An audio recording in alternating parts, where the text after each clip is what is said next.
Do you need to speak to executives, handle sensitive negotiations, or maybe even influence senior stakeholders? If so, in this episode, I'll give you 3 small shifts that immediately make you sound more executive. Let's crack on. Hello, and welcome back to Confident Business English. My name is Anna. I'm a neurolanguage coach, and I work with senior managers just like you from all over the world. If you already work well in English, but you want to remove hesitations, change some subtle language habits that perhaps weaken your authority when you speak, you are in exactly the right place. Each of my episodes focuses on a single topic that really overall are designed to help you build your confidence so that you can speak more, stop hiding, and really feel like you're speaking at a level that reflects all of that lovely expertise that you have. So, put simply, you want people to listen. You don't want to feel ignored.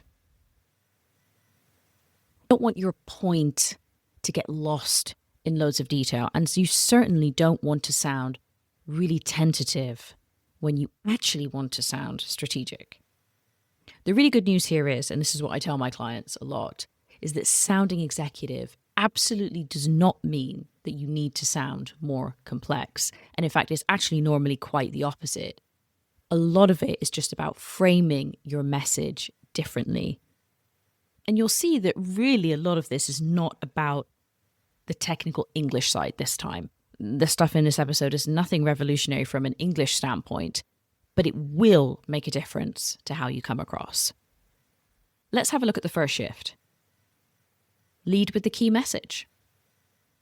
This week, I was actually working with a client who's in a huge transformation program, which they're overseeing. Really amazing piece of work, but tough. There's a lot of challenges there. They were practicing with me a presentation that they have to do to executives about the timelines. They walked me through everything, the tasks, the dependencies, the risks. All of that was great, and I understood everything. And I was like, okay, this is cool. So what? That is the question you can ask yourself to get the key message. The key point in this case was actually that if one of the dependencies fails, if we don't get this right, it's going to delay the entire program. That's why I recommend extending the timeline. That was their message underneath it, and I could hear it. It was there, but I needed to extract it. And it got lost in a lot of the detail, and it's not that the detail's not important, because it is. But if he'd led with that at the beginning, that would have framed the conversation completely differently. Lead with the key message. And all that has to be is such a simple sentence in English, like the key message is. That's it. Of course, you need to think about what the key message is. And the good question I like to ask myself a lot with that, and that's come from the First Minute book, which you know that I'm a fan of. And if you don't, it's a book that I absolutely recommend reading if you have a lot of conversations in English on a daily basis. I'll put the link in the description box. The question is, so what? Why does this matter? Why should we care? The key message is. Moving on. Second shift. Become a recommender, not a thinker. I have another client who works for a huge global organization, and they have to have quite complex negotiation discussions with different companies that want to join their franchise.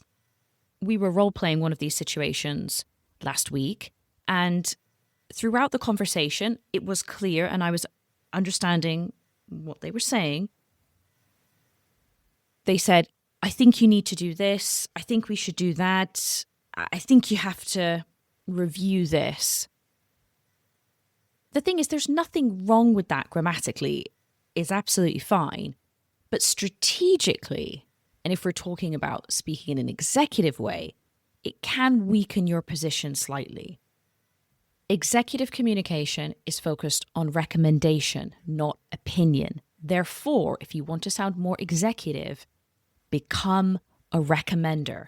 Rather than saying something like, I think you need to meet these quality standards, it could be, my strong recommendation is that you try to align with these quality standards. Again, nothing revolutionary. My goodness, I'm sure that you could do that with your eyes closed. My strong recommendation is I would highly recommend, I definitely wouldn't recommend, whatever it is, you're positioning yourself as an advisor, not just a participant giving their perspective. A sentence that you can use with that then is just simply, my recommendation is. Just before we move on, if you're finding this episode really useful, then don't forget to subscribe, like, or follow wherever you listen to your podcasts. And if you have somebody in mind that you think would really benefit from this type of content, then do let them know. Send them the podcast, spread the word. Let's get more people here as part of the community on Confident Business English. Thanks so much. Back to the episode. The last and final little shift. I'm so sorry, but we're going to have to say goodbye to maybe. I was working with a client this morning, actually, and this is someone who really has done such a good job, and it's really credit to their hard work and just consistent effort over a period of time. They were in the past actually nervous about picking up the phone and having a conversation in English with a client, and now they are navigating quite complex negotiations with a company from the United States. So congratulations to you. You know who you are. I'm sure you might be listening to this. Anyway, we're doing this exercise and there's one point of contention in there. Well, actually, there were several, but we'll focus on this. It was about the structure of the staffing. Do the staff work fully from home or do they come to the office? And in the exercise, they said, well, maybe we could have a more flexible structure, or maybe we could have people working from home. That was fine. And technically, there's nothing wrong with that. But then in the reflection, the first thing they said to me when I asked them, how did you find the exercise? They were like, I just feel that I'm not being clear enough to say no, or I'm being too lenient. I'm kind of saying yes, but actually I don't really mean yes. I think this can often happen, and I'm picking on maybe here, but maybe is just one of those words. It feels safe. It's like a little blanket. Let's put it on. It's like one of those nice little cushions. It's a comfy pair of shoes. Maybe we could, maybe we can, maybe it would be possible. It softens our position. And sometimes that's really, really useful. But in negotiations or executive conversations, if you keep saying to me, maybe, I'm thinking, maybe you're a little bit uncertain. Maybe I can push you a little bit more here, even when you are certain. Therefore, one little shift, whatever you want to call it, is to switch from using maybe to using want. What I want to do here is nothing complicated, just a really clear intention. I want to adopt a hybrid model. I don't want to adopt a fully 100% remote working model. Thanks very much. Sign the contract and off we go. Let's just do everything that I want. Now, of course, what I'm not saying is that's guaranteeing that you're going to get the position that you want, but at least you're expressing it in a way which is clear. Your intention is there. And it almost, when you say it, it changes the way that you say it. It's kind of hard to say it in a weaker tone, like, well, what I want to do is, kind of forces you to lay it out there. What I want to do is, kind of almost even changes your whole body language when you say it. So, what next? I want you to take away those 3 really simple sentences and see if you can practice them today, tomorrow, this week. Here's all 3 of them. Write them down or take a note if you can. If not, mentally bank them for later. The key message is, my recommendation is, what I want to do is. I really hope you found that useful today. I know it's simple stuff, but in my experience, it works.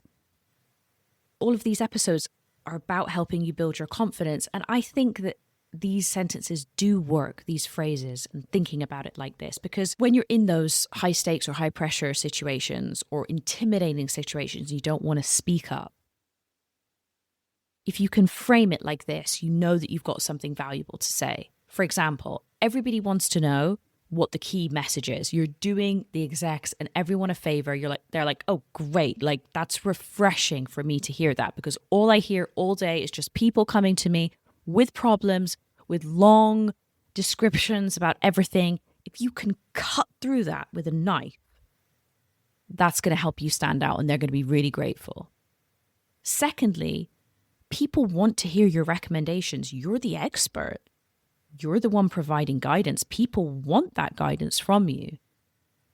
And finally, as a senior manager, perhaps with a team and group of people, if you tell people your intentions clearly and directly, what I want to do is, they're going to be grateful for that. They want direction. They want leadership from you. So I hope that perhaps those phrases help you build the confidence to speak up a little bit and, stand your ground there. At the end of the day, you know what the key message is. You know what your recommendations are. You know what you want to do. So tell them. Speak up. Say it. All right, that's it. We'll leave it there for today then. And if this episode was really useful and you enjoy the podcast, make sure you are signed up to my Friday newsletter. You'll receive a written summary of all the key points, plus additional insights and tips that I don't share on the podcast. The link to sign up is in the description box. Thanks as always for choosing Confident Business English for your training, and I will see you next time. Take care. Goodbye.